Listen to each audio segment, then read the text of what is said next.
Well, we're live back again, CNBT 1311, finishing off Chapter 7, Insulating Walls. Here are some details on how you can run contiguous insulation up through these walls.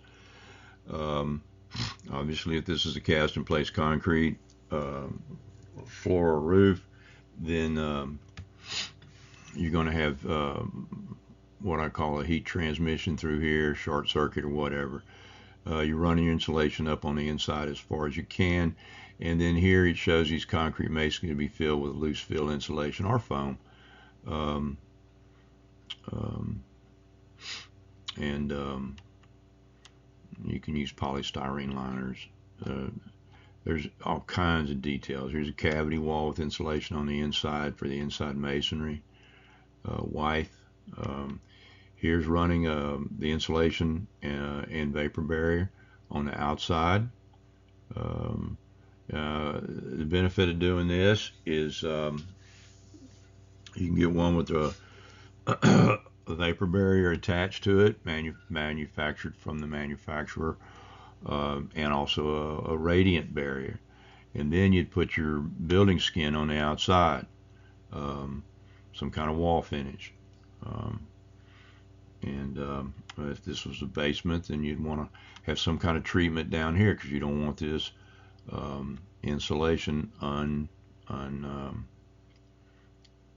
unprotected from the elements. Um, let's see.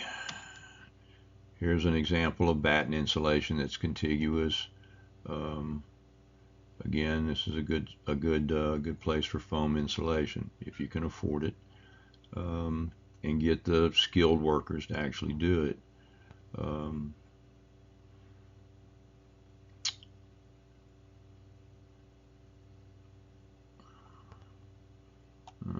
More stud frame walls. There's various details. All right, moisture control. Moisture control. Moisture control covers both uh, um, kinetic driven water and water vapor. Uh, that's your total moisture control. And he puts it up here as moisture is normally present in the air as water vapor. We expend water vapor when we exhale inside a structure. Um, so your kitchens produce water vapor.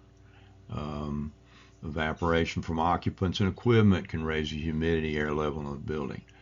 So when you're doing your HVAC, you want to also not just worry about the temperature, but you want to worry about the dehumidification. What's the humidity level? How much moisture are we pulling out of the air per hour? That's got to be dealt with. Your building codes will tell you what you can do with your condensate coming out of your HVAC system. Do you have to send it down to sanitary sewer, or can you dump it into a French drain? Some people have it run to a cistern outside, and they use that to water their plants. Some building codes won't let you do that.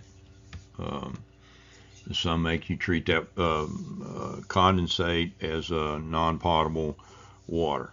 Well, it is non-potable, but they make you treat it as a sanitary waste. Um, some building codes will let you take the rainwater off your roof and run it through the stormwater system. Some building codes may make you dump it into the sanitary sewer. I don't like that because it puts an additional load on the sanitary sewer system. But again, your mileage is going to vary depending on the code and the requirements. Okay. Just remember that warm air is capable of holding more moisture vapor and has a higher dew point than cooler air. Now, you know that when you walk out on a real cold morning down here on the Gulf Coast and you've got all that condensate and dew on your car. Um, Because vapor is a gas, moisture vapor always mitigates from high to lower pressure areas. It will go from high to low.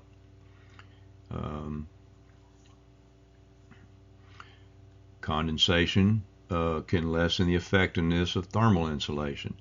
If this bad insulation gets wet, if you've got a high condensate wall and this stuff gets wet, then you don't have the same R value that you would have if it was dry.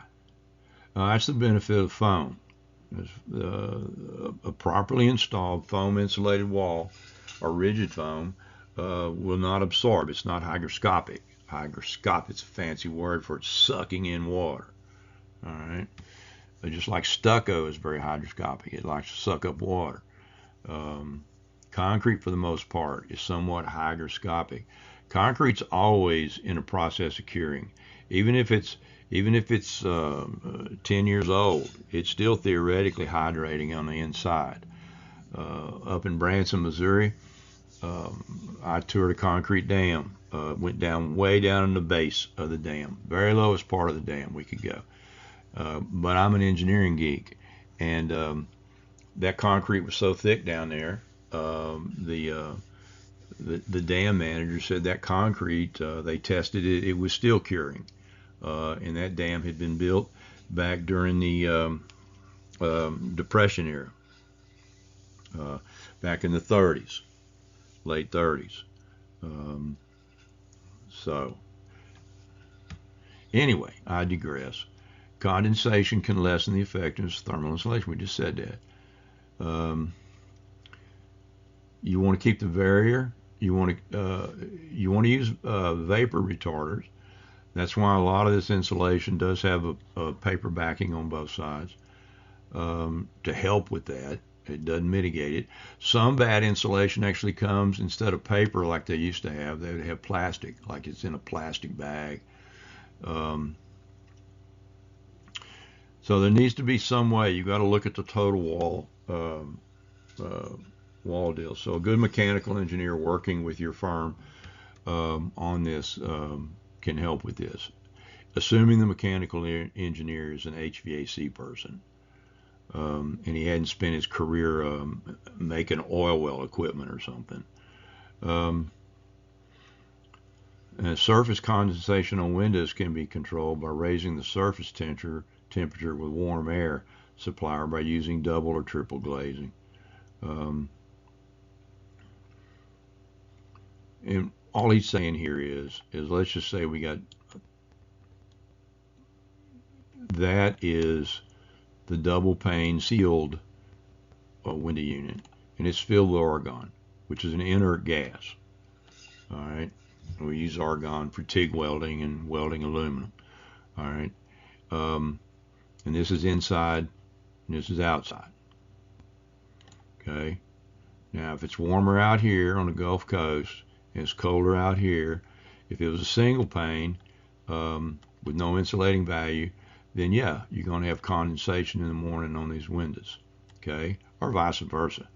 If it was colder out here and warmer on the inside, and there's more moisture inside the house, but with a double pane,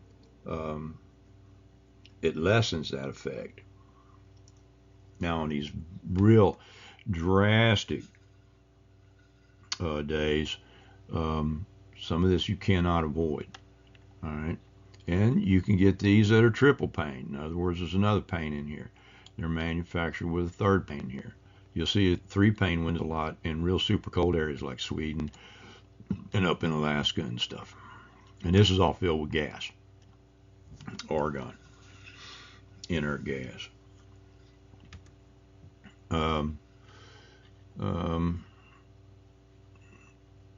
Permanence.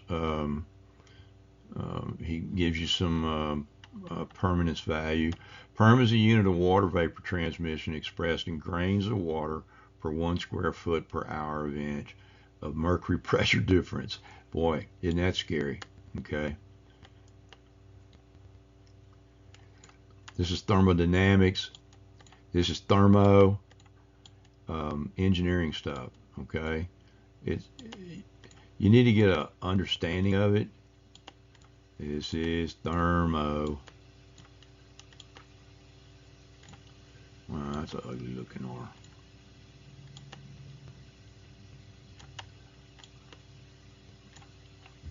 But this is your HVAC people. They got to worry about all of this. But you got to worry about it too on how you're going to put this together.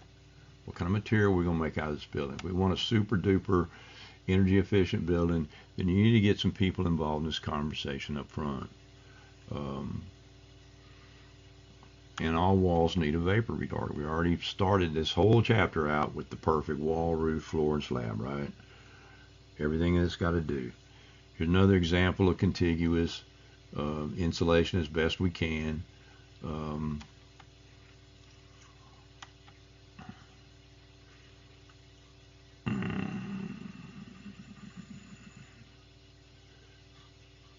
Here's an interesting detail.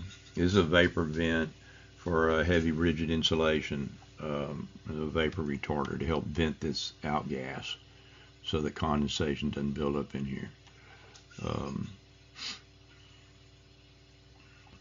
And your vapor retarder is a material of low permanence. In other words, it's like a sheet of plastic.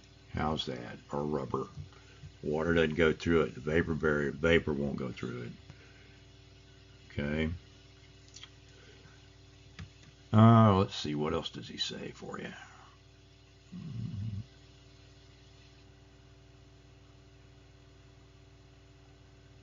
We've talked about this.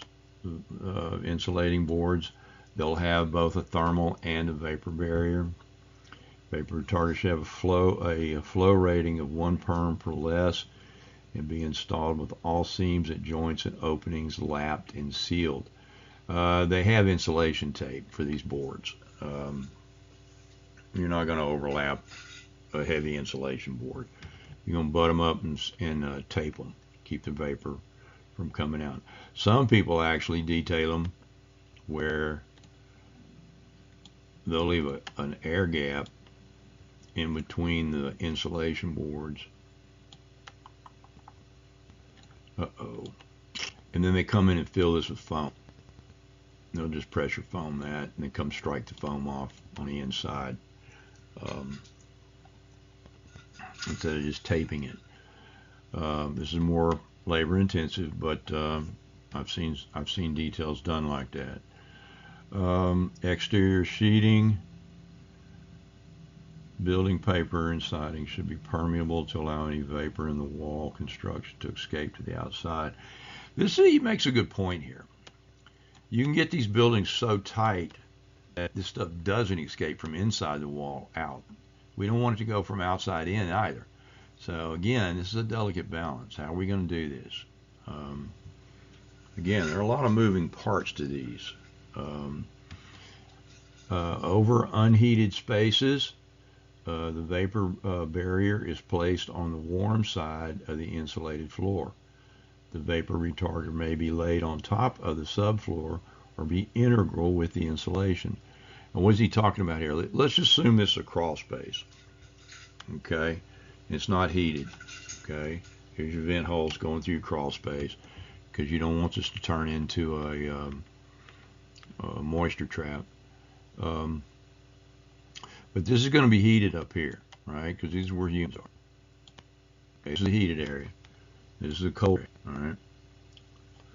So the vapor barrier is going to be laid on the subfloor, and then the floor is going to be built up on top of it, and this is insulated. Now, the best thing you're going to do if this is just a crawl space, I would come in here and put some kind of sheathing underneath these joists to seal this crawl space from this insulation so critters doesn't crawl back up in here. All right, go ahead and seal this off, and then you put your insulation in here. You're still going to need a vapor barrier. Now, what have we done if we do that? We've trapped this, right? So maybe this needs a vent. Maybe this area needs a vent. Maybe we need to periodically input vents in here. Again, your mileage vary, okay? So that entry out, right? And this is really a crawl space. You do not want to seal off crawl space. Now, the reason they're in Austin he's got some crawl spaces in some houses on some videos that he actually pumps air conditioning and heating down in his crawl space, just a little bit, not a lot, to try to balance out the differential in temperature, the delta T. The delta T, the difference in temperature. There's the delta, the delta T between the crawl space. Now these are not track houses he's doing, all right? But he actually does ventilate and heat and air condition the crawl space to a little bit, not like you would the house, but just an attempt to balance out this delta T and the vapor, the amount of H2O that's in this air. All right. And trust me, he works with a lot. He works with some good HVAC people, engineers that really truly understand those major points of what the perfect wall and roof and such is. He's done some interesting work. And most people don't do this, but a good idea is to do what Ching is telling you. Put some kind of moisture barrier, such as polyethylene film, to retard the migration of ground moisture into a crawl space. What I have seen some folks do is they'll put that vapor barrier in here, polyethylene film, and then they'll come in here and pour what's called a mud slab. And it's just a unreinforced concrete slab that seals off the dirt. You can put some wire mesh in there if you want. We used to do standard mud slabs or seal slabs on all our heavy construction when I was a structural engineer. They gave the workers something to stand on and work when they put the iron rebar in for a clarifier basin or something like that. And it gave an extra level of sealant against that slab.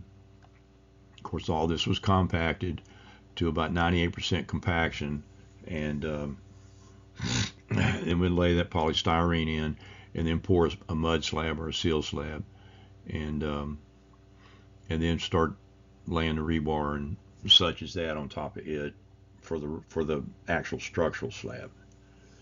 If that makes sense. All right.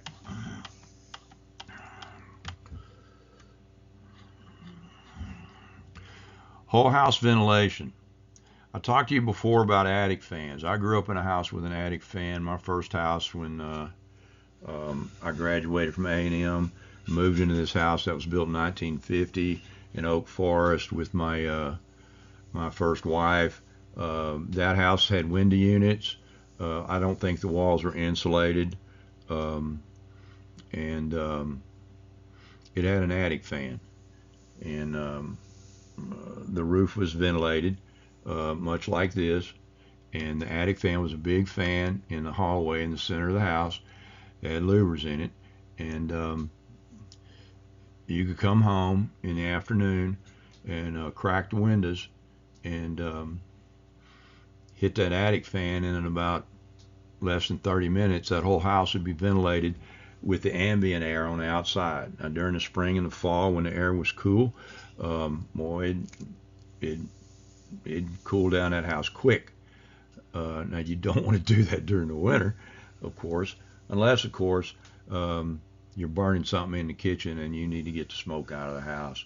It's certainly a good way to do it. You don't see any of these track homes anymore with these, what I call an attic fan, okay, or a whole house fan.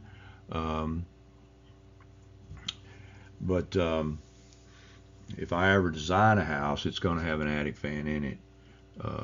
They're just a real good way of balancing out the air, especially during those times of the year when the outside air is nice and fresh and cool, and it's a good way to exchange fresh air in your house.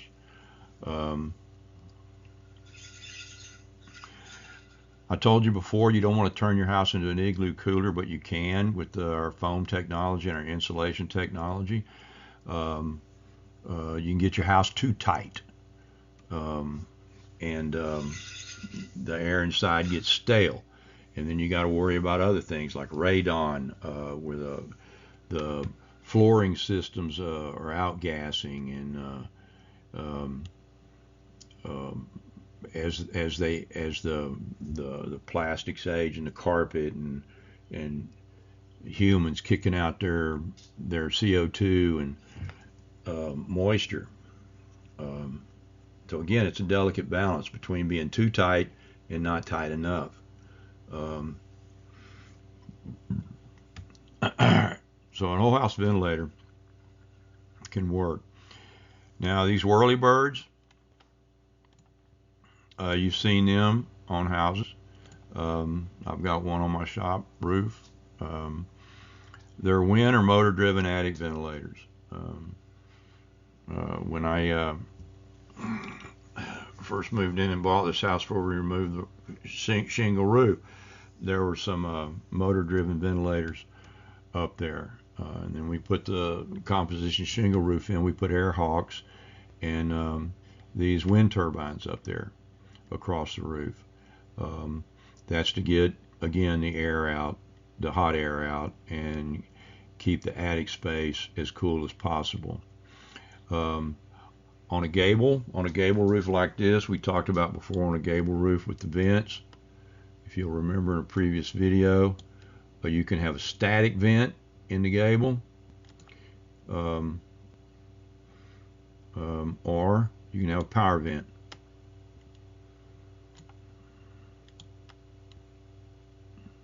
The fan.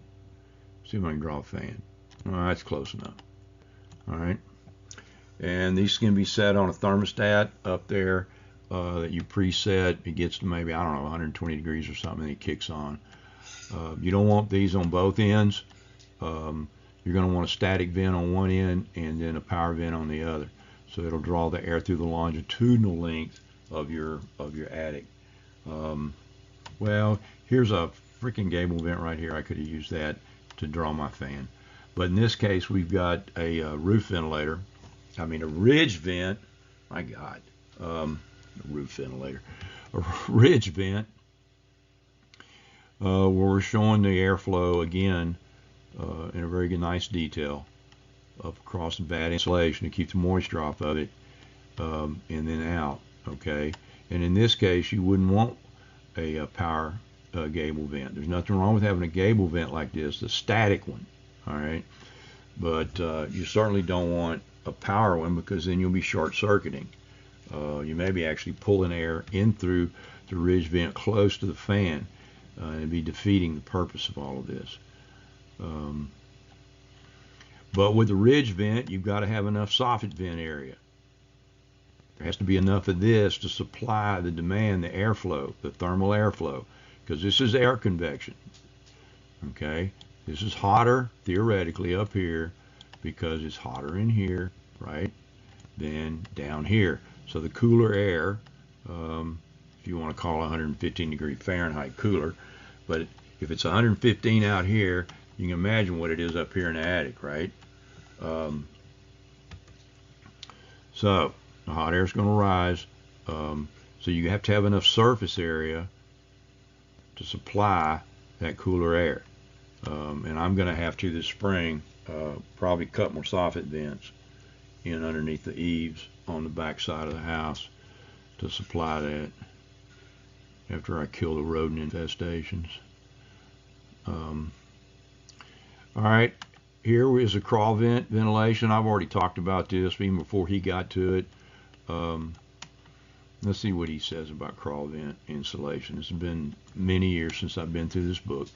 Unheated crawl spaces require ventilation. I already told you that. Reasoner takes care of that by partially conditioning the air in the crawl space in the houses he designs and builds. Should be at least one opening on each side of the crawl space. Yeah, okay, that's an understatement. There better be more than one, especially down here in this area. Okay, it needs to be as high as possible and or near a corner to promote cross ventilation. The best thing to do is to look at your overall deal. If you've got a square box for a house, if it's a square box, let's just say your crawl space is square, okay, then yeah, you can get by with one here, one here, and one here. No matter which way the wind is going, if this is the high pressure side, this is the low pressure side, then you've got a two-way system, right? It's like a two-way concrete slab. Remember those? I'm sure y'all do. And so from the high pressure to the low pressure, it's going to go that way. If this becomes a high pressure on this side, and this becomes a low pressure, it'll go this way. Now, if you cross pressure, more like a shoebox,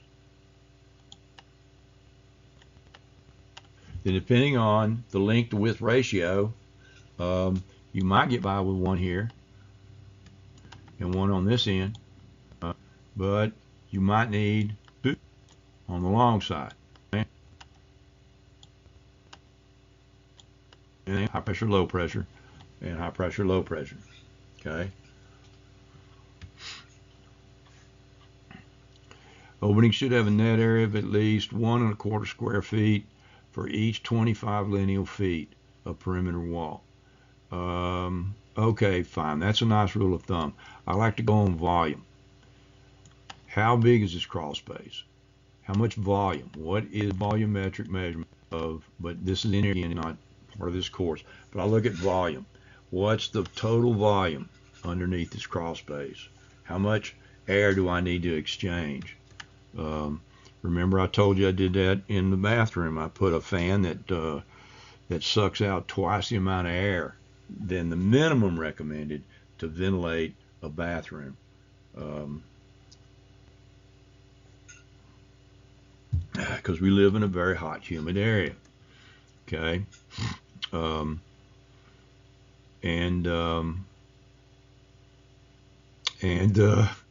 this is important.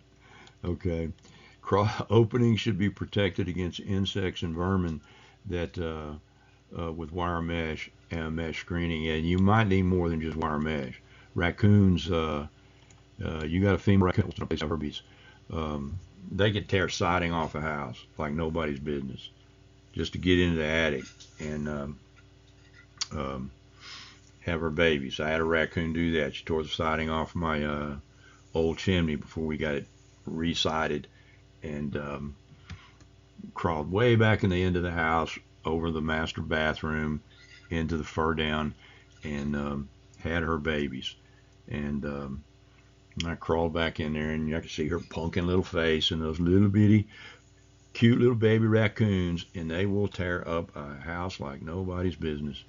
And she was none too happy to see me.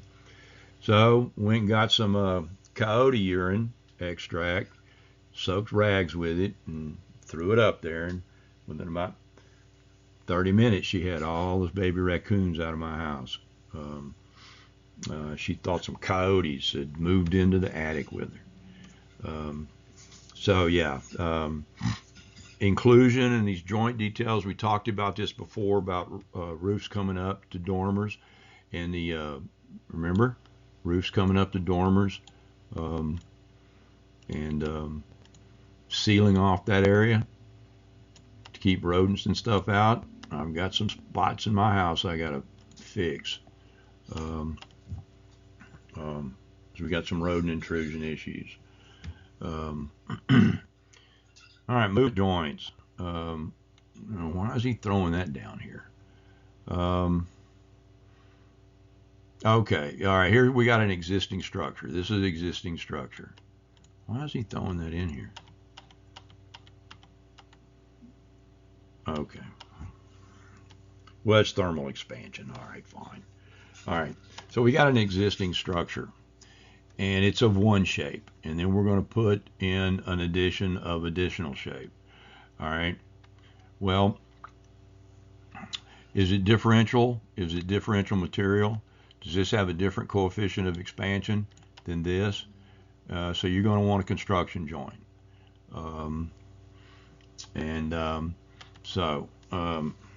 This is where your structural engineer will come into play, and he'll do a thermal analysis of the expansion of what we're doing. Let's just say this is masonry. This is a structural masonry structure. Maybe it's an old church. All right, we'll say it's an old church. And now we're going to come in with a modern structure. Maybe it's going to be tilt wall. precast concrete panels are cast in place. It's going to have a different rate of thermal expansion. So we're going to have to put joints in here, okay? And of course, get a joint that will seal for water intrusion, vapor intrusion, thermal bypass, all the other stuff we got to do for the perfect wall, and go on about our business. When this old church was built, it was probably cheap to do structural masonry. Not so cheap anymore. So it might be cheaper to do tilt wall or precast. All right? Or could be a structural steel frame with skin on it. Let's see. Parapet walls, we know everything requires some kind of construction, expansion, or control joint. That's between you and your structural engineer. All right? And we talked about the type of movement joints. Expansion joints are continuous, unobstructed slides. But they also have to resist moisture transmission, water transmission, vapor transmission, thermal transmission. Control joints, we talked about that. And isolation joints, there's no difference in a building or concrete slab. These are the same deal as we talked about in the very first exam. Okay? And they have their own uniquenesses and needs and design parameters. So we don't want this pushing on that building. We don't want that building pushing on this one.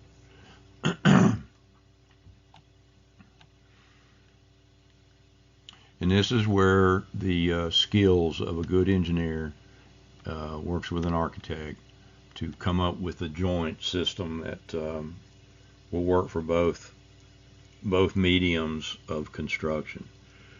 Now, this is an interesting rule of thumb down here. As a structural engineer, I spend a lot of time with coefficients of expansion.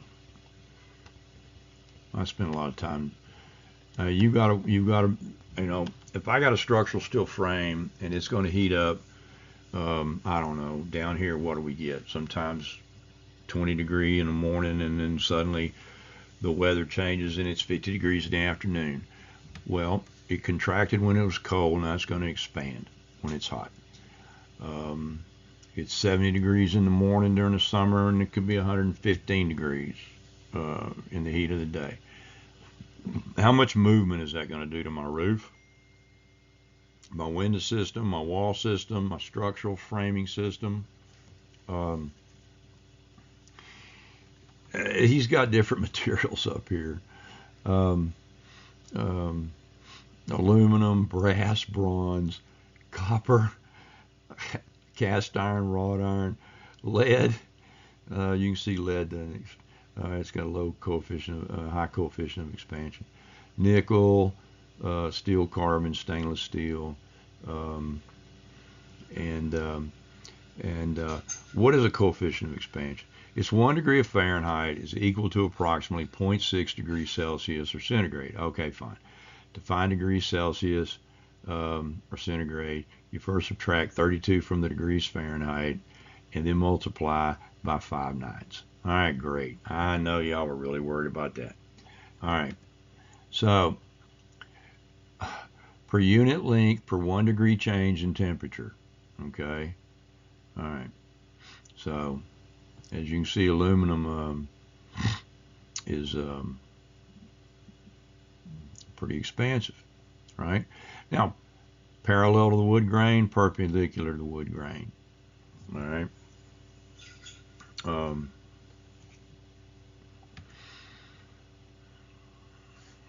And this is times 10 to the -7th up here. All right. Okay. And there are formulas a structural engineer follows to figure out the total thermal expansion. Y'all won't be doing that. You will not be doing that. The width of an expansion joint depends on the building material. I already told you that, and the temperature range involved. It varies from 1/4 inch to maybe 1 inch or more. and should be calculated for each specific situation. Now, in some long roof buildings that I did at one time, we had cast in concrete expansion joints.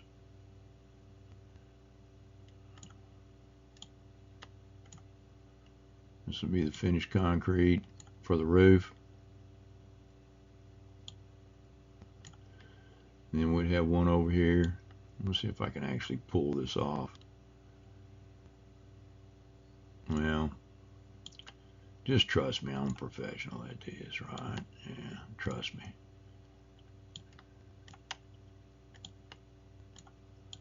And I'll put the little bob on the end.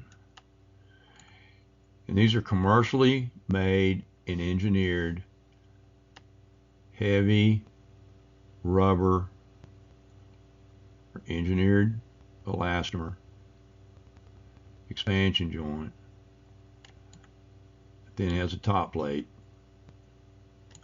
and that's bolted down through here with a nut on it.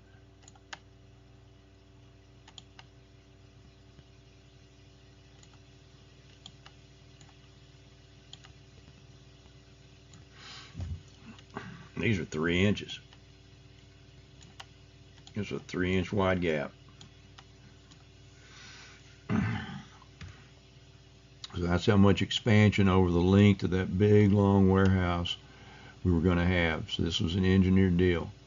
And then to protect this joint, we would put engineered walk path over it. Little wood trestle over that for the people that got up there to do the maintenance on the equipment on the roof. So they never would have to step on that. Had designated walk paths up there on the roof. And if they got off of it, then they got in trouble. And that's how we handle that big thermal expansion. You can do this in a building if you have to. Let's just say, going back up this church, let's say we had a big expansion. We wanted to keep the water out of it. You would come in and do something very similar to this in that joint where this actually did not touch that building, but it was sealed for rain and wind and vapor going through that joint. Okay.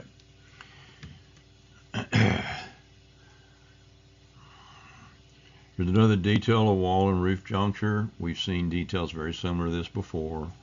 There's really no different. Now this is a water stop. That's referred to as a water stop. It's the first time he's mentioned in this book a water stop.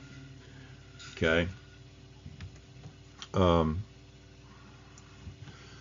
use a lot of water stops in reinforced concrete walls and wastewater and water treatment plants. We'd have the foundation, and then we'd bring another concrete wall and cast in place. We'd have a big PVC water stop.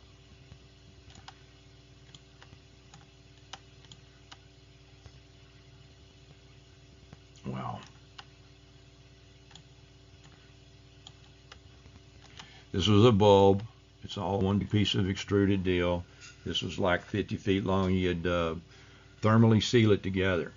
You'd melt it together to make it longer. This is cast with this concrete down here, and then this was inside the formwork. So that when you had water out here, let's say this is the inside of the tank, or the water side, then as water migrated through this crack, it would get stopped by the water stop, thus the name water stop. Attention to detail of this, and we would have to tie these off so they didn't get collapsed when we pumped the concrete down in the formwork. All right, so let's look at these, okay? There's compressed insulation. Here's a built-up expansion joint, very similar to what I drew up here. Okay, it's a commercially made one. This is a built-on-site one. Okay, here's one with sponge tubing and joint filler, and a single ply membrane going over it. All right, here's a concrete foundation wall with a water stop in it at an expansion joint. Okay. Here's your outside waterproofing, and sometimes you might have to, if this is a membrane waterproofing, you might have to crimple it to give it some room to expand. Now this is a flexible water stop, which is metal. This is PVC. This would be PVC. This is metal. There's no reason why you couldn't use this in here, assuming your total expansion and contraction was within the limits of that. This is at a construction joint, not an expansion joint. This is at an expansion joint. Okay. Let's see. What do we have here? Masonry cavity wall, backer rod and sealant, pre-molded filler, in an attempt to keep the water from mitigating through. Common and wall juncture.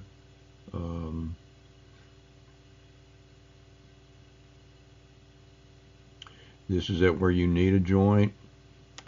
Of course, some of your walls, concrete masonry unit walls, you may want to use them as diaphragms, but if this is cast in place concrete, not pre-stressed, then you can make this as a rigid frame and get rid of this being a diaphragm wall. Because if it's a diaphragm wall, you can't have a movement joint in it. It's got to be able to transmit the shear load across this, right? All right, let's see what else. Here's some expansion on covers. You're using an angle fasten the wall, a slip joint. Here's embedded masonry, embedded angles, and pre-molded filler, and you got a cap plate across the top. This allows for slippage, and then your flexible roof membrane coming across here will allow for a great deal of flex because it's like a giant rubber sheet. Joint sealants. There are companies that specialize in sealants and sealing of your joints. Some contractors, especially with tilt wall and precast, they'll just have their regular construction crew go out and do this. They all have to have some sort of backer rod. He's talking here about joint movement. Okay, this is compression because it's going to squish this stuff out. This would be as installed in situ before any movement, and then this is elongated. This would be in tension, and when it's contracting, it's going to pull this. It wants to pull this apart, right? Okay. To provide an effective seal against the passage of water and air, the joint sealant must be durable, resilient, and have both cohesive and adhesive strength. Sealants can be classified according to the amount of extension or compression they can withstand.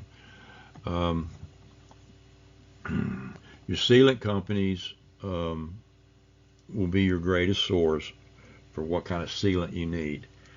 Sika is a worldwide company that provides a lot of these kind of sealants as well as adhesives, like injected in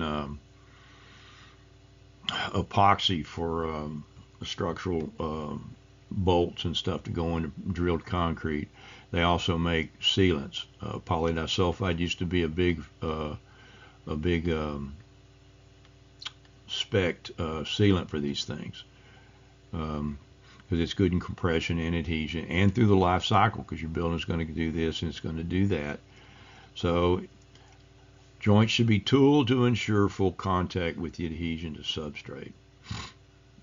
Okay, so you shove this backer rod in there, and it controls your depth of how much sealant you're putting in. Full contact depth is right about arch that backer rod.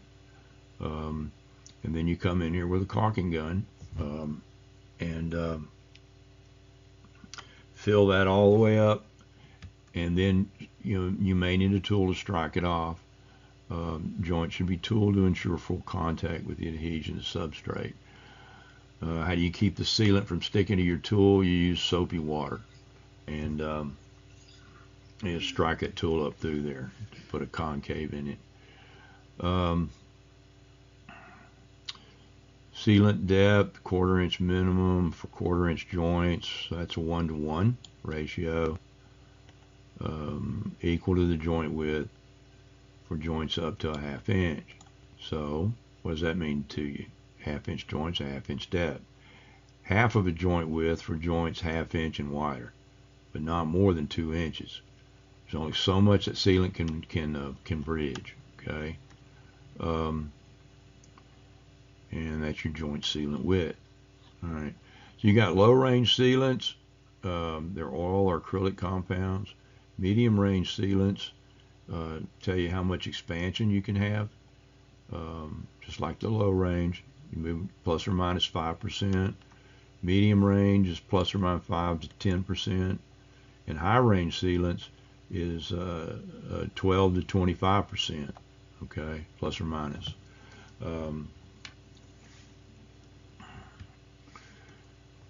And these are your polycaptans, your polydisulfides, your polystyrenes, and silicons.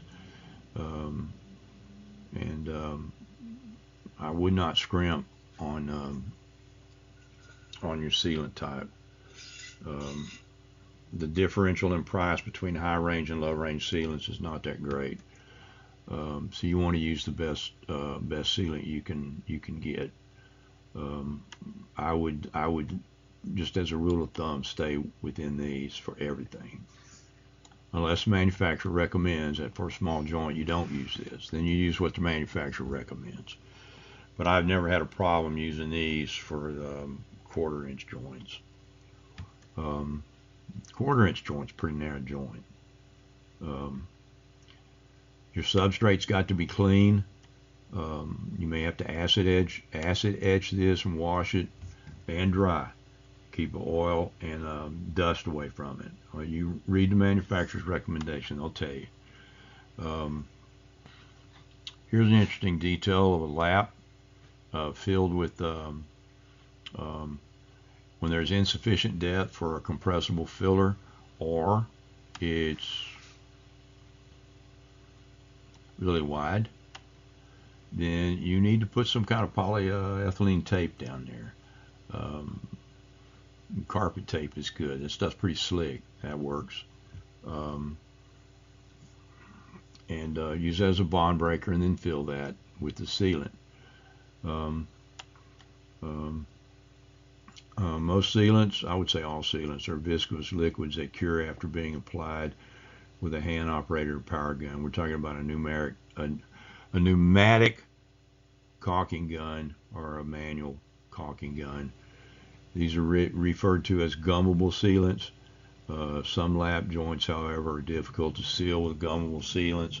These joints may require instead a preformed solid polybutylene or polyethylene tape sealant that's held in place under compression. So these may actually have to be a gasket, hard gasket that's preformed, that's stuck in here, and this is clamped down. Again, your mileage may vary. You need to look at your total overall building system. If these are panels, let's say building panels, then these need to be preformed gaskets that are adhered to the mullion frame. The panels are set in, the other gaskets are set in. These will be rod gaskets, and then you put your clamp face on it and it'll compress. All right, doors and windows will be our next video. That'll be chapter 8.